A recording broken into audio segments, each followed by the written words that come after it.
Shalom sahabat CS dimanapun Anda berada, saya sangat bersuka cita bisa menjumpai Anda untuk menyampaikan kebenaran firman Tuhan. Pada kesempatan kali ini firman Tuhan berjudul The Present. The Present. Kalau saudara baru pertama kali mengunjungi channel saya ini, saudara jangan ragu-ragu, tekan tombol subscribe-nya, subscription-nya saudara, dan juga lonceng notifikasinya, sehingga setiap kali saya menyampaikan kebenaran firman dan menguploadnya, saudara yang pertama kali melihatnya atau menyaksikannya.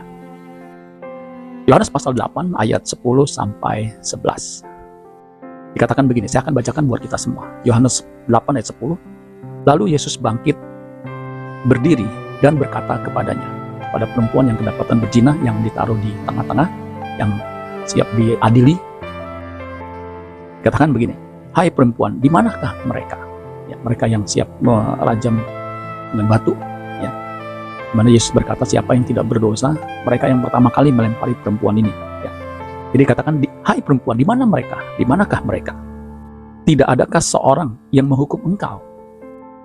Ayat 11, jawabnya, tidak ada Tuhan. Lalu kata Yesus, aku pun tidak menghukum engkau. Pergilah dan perhatikan, jangan berbuat dosa lagi mulai dari sekarang. Saudara-saudara sekalian, jadi Yesus diperhadapkan dengan perempuan yang kedapatan berbuat zina. Mereka bertanya, kalau menurut hukum Musa, perempuan yang demikian itu dihukum dengan dirajam batu. Nah, apa pendapat Yesus? Ini suatu jebakan saudara sekalian ya. Kalau Yesus mengatakan, laksanakan hukum Taurat, ya, di mana kasihnya? Kalau Yesus tidak melaksanakan hukum Taurat, padahal dia seorang rabi. Jadi, seperti buah si malakama. Tapi Yesus dengan hikmatnya berkata, siapa di antaramu yang tidak berbuat dosa, yang tidak bersalah? Dia yang pertama kali melemparkan batu. Ternyata tidak ada saudara. Ya, memang saudara adalah manusiawi. Manusia itu berbuat dosa atau berbuat kesalahan. Lebih manusiawi, manusia tidak mengaku dosa. Yang paling manusiawi, manusia itu adalah menyalahkan orang lain. Saudara-saudara sekalian, di Pengkhotbah 7 ayat 20 dikatakan, sesungguhnya di bumi tidak ada orang yang saleh, yang berbuat baik dan tak pernah berbuat dosa. Manusia punya kecenderungan hati untuk melakukan dosa. Ya. Itu juga sudah dikatakan di dalam Kejadian 6 ayat 5. Ya. Dikatakan begini, ketika dilihat Tuhan bahwa kejahatan manusia besar di bumi. Jadi sejak dulu kejahatan manusia besar di bumi. Dan bahwa segala kecenderungan hatinya selalu membuahkan kejahatan semata-mata. Jadi sejak manusia jatuh dalam dosa, sejak Adam, manusia punya kecenderungan, ya, hatinya itu membuahkan kejahatan. Ya saudara, puji Tuhan, ya, Yesus datang untuk menebus dosa manusia, sehingga manusia dimungkinkan untuk tidak berbuat dosa. Dia dikuduskan, dosanya ditanggung di kayu salib. Ya, tetapi kodrat dosa itu yang harus kita selesaikan. Nah, orang Kristen yang masih terus-menerus berbuat dosa, ya, dan menganggap bahwa dia akan nanti masuk surga, ini sesat.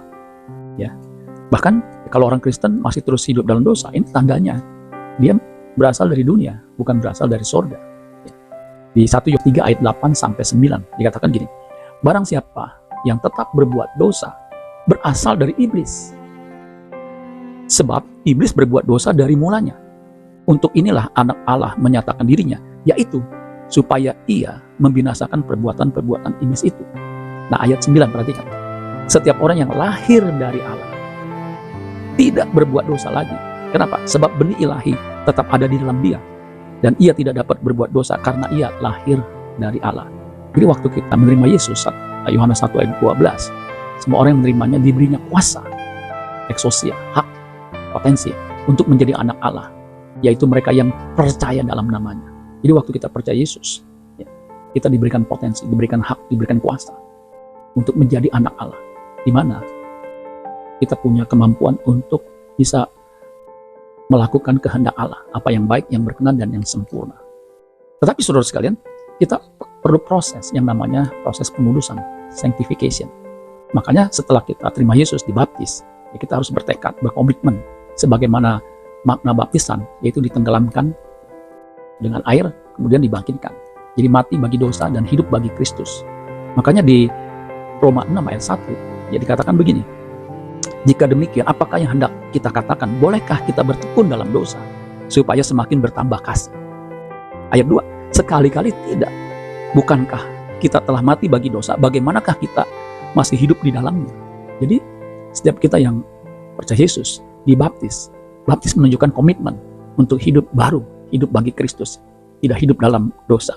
Makanya ketika perempuan itu tidak ada yang melempari batu, Yesus berkata, pergilah dan jangan berbuat dosa lagi mulai dari sekarang. Perhatikan, mulai dari sekarang. Jadi waktu kita percaya Yesus, kita juga harus berhenti untuk berbuat dosa, bertekad untuk berbuat dosa, mulai dari sekarang. Jadi hidup benar itu kapan? Sekarang, sesegera mungkin ketika kita terima Yesus sebagai Tuhan dan Juru Selamat. Nah, yang menarik, kata sekarang itu bahasa Inggrisnya bukan hanya now, tetapi juga present. Ya, makanya ada present tense, ya. Present times, future times, ya future itu yang akan datang, past, ya past yang lalu. Jadi sekarang itu bisa present, bisa juga sekarang itu adalah hadiah. Makanya judul renungan kali ini the present, hadiah, ya. Jadi waktu itu memang juga hadiah dari Tuhan untuk kita. Tetapi jangan lupa, ya, kita juga bisa memberikan hadiah buat Tuhan. Bagaimana kita bisa memberikan hadiah buat Tuhan? Ketika ada kesempatan berbuat dosa, kita tidak melakukannya. Kita memberikan hadiah kepada Tuhan. Present, ya, hadiah kepada Tuhan. Yusuf, ya, seorang yang dipakai Tuhan luar biasa. Dia orang Yahudi, berada di Mesir karena dibuang oleh dijual oleh kakak-kakaknya sehingga sampai ke Mesir. Di pegawai istana yang bernama Potifar, Yusuf bekerja sebagai pengawas dari rumah itu. Tetapi ketika Yusuf digoda, saudara, coba kita lihat ya, di Kejadian 39 ayat 9 dan 10 dikatakan begini. Bahkan ini Yusuf digoda oleh Nyonya Potifar yang notabene sebagai istri pejabat pasti cantik.